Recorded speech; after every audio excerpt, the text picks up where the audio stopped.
You know, the best-selling book of all time is the Bible. Continues to be the biggest bestseller. I grew up with the Bible. The Bible remains the first book of all major religions. Judaism, of course, Christianity, and Islam. And the heroes and the personalities of the Bible, Adam and Eve, Abraham and Sarah. You have Isaac and Rebekah, Jacob and Leah and Rachel, characters like Moses and Aaron, but also characters that include Abraham's children, Ishmael and his son Isaac, as well as Isaac's children, Jacob and Esau. These are ancestors of the peoples of our time.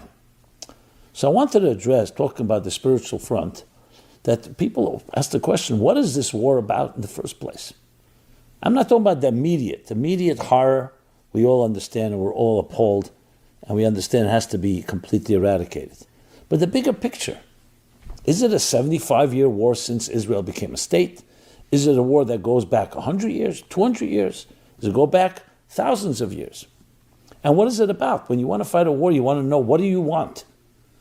So it could be territorial argument.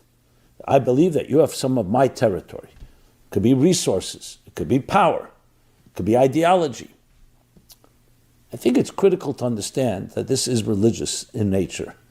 The Western world does not want to hear that because we think religious wars are a thing of the past, of the Middle Ages, Dark Ages, and we've got beyond that. But it's not correct.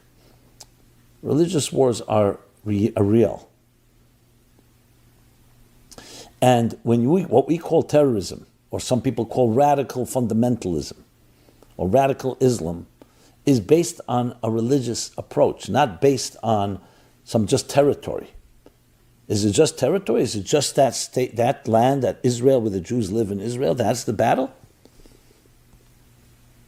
Is it about two states? I mean, the partition that the UN suggested in 1948 was two states, but that was also not acceptable. So I want to go back to the biblical roots, especially the story that we read literally these weeks in the Torah, in the Bible. And it's the story about Ishmael and Isaac, the two sons of Abraham, who would become roughly, in general terms, the ancestors, respectively, Isaac, the Jewish people, Ishmael, the Arab Muslim people. Obviously, Islam wasn't born until the 7th century, but the Arab world, that region, called the Middle East, obviously there's been plenty of, we'll call it assimilation, plenty of intermarriage, plenty of, due to the different wars, so many people are not necessarily pure lineage straight from Ishmael, but nevertheless, the overall story. And when you look in the Bible, you actually see a battle going on. So the story goes like this, and you can look it up in your own Bible. I'm giving to you pretty much loose translation of the story. Abraham begins the search for God. He lives in what is today considered to be southeastern Iraq, Ur Kasdim, where he lived. And and then God appears to him when he's 75 years old and says, time has come for you to begin your journey. Well, he was already journeying, but the physical journey as well, which is a spiritual journey at the same time. A journey that took him northwest, from southeast Iraq approximately, went up northwest to what is today considered modern day the land of Israel, called the land of Canaan at the time. And God says to him, this is the land that I promise you. This is why it's called the promised land. And I promise it to you, and then to your child, and to your children, and to your descendants. So making the story short, Abraham says to God, I have no children. Well, the promise is very nice, but what will happen after I'm gone? So God tells him, look up to the heavens, the stars. Your children will be spread like the stars across the heavens. God talks to him. We discussed this last week, so I'm not going to go through all the details, and gives him a promise, a covenant. Part of that covenant is actually quite frightening to Abraham, because he's shown the challenges that his children will have to go through, the battles they will have to fight, the persecutions they will endure.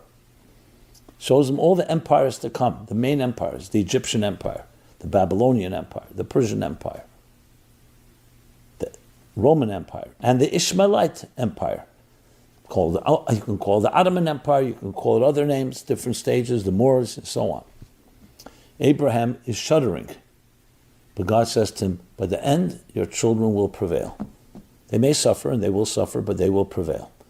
In the words of the Bible, they'll leave Egypt with great wealth, great treasures, which doesn't just mean physical treasure. They will become a great people. And that's what God tells Abraham. The children you will have will become great people. Now, Abraham and Sarah were husband and wife, but Abraham and Sarah could not bear children. So she advises to Abraham and says, why don't you take our maidservant, Hagar, and have a child? And indeed, that's what Abraham does. And the child is called Ishmael, which means because God listened, Ishmael listened to the prayer. Okay, the child is born. Interestingly, the Bible describes this child as being a wild person, without boundaries. His hand will be everywhere, and everyone will be within him. Lack of boundaries, wild. Anyway, at that point, Sarah tells Abraham, even though I had suggested it, but the maidservant is treating me condescendingly, and she wants Abraham to send her away. So he does, but she returns. The story continues afterwards that Abraham circumcises himself and his son Ishmael, and then continues the story that Isaac is born, miraculously. Sarah is an older woman, Abraham is an older woman, Isaac is born. To the point he's called Isaac because the word Yitzchak means laughter. She laughed. She couldn't believe it. Didn't make sense that she would give birth, but she did give birth.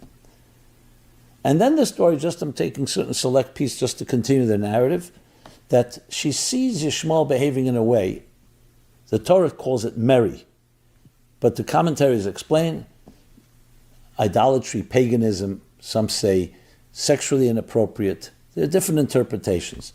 But she was corrupting in her mind her son Isaac. So she insists that Abraham send Ishmael away from their home with his mother Hagar. Abraham doesn't want to do so. It's his son. And then God says, listen to your wife. Your son, your heir will be Isaac. But Ishmael is also your son, and he too will be a great nation with multitudes. This is what we're told. So what exactly was going on here? This is both Abraham's children. Abraham was the pioneer of monotheism, pioneer of God, pioneer of civilization. He preached, he taught, he pioneered single-handedly a world of virtue and justice and love and compassion and charity. All the principles that we cherish. Yes, it would take thousands of years for it to become mainstream, where a country like the United States would be established on these principles. But that's just 250 years ago. For millennia, monarchs ruled. Despots ruled. Dictators ruled. Sometimes they were benevolent, but not necessarily. There was no such thing as freedom, free and human rights.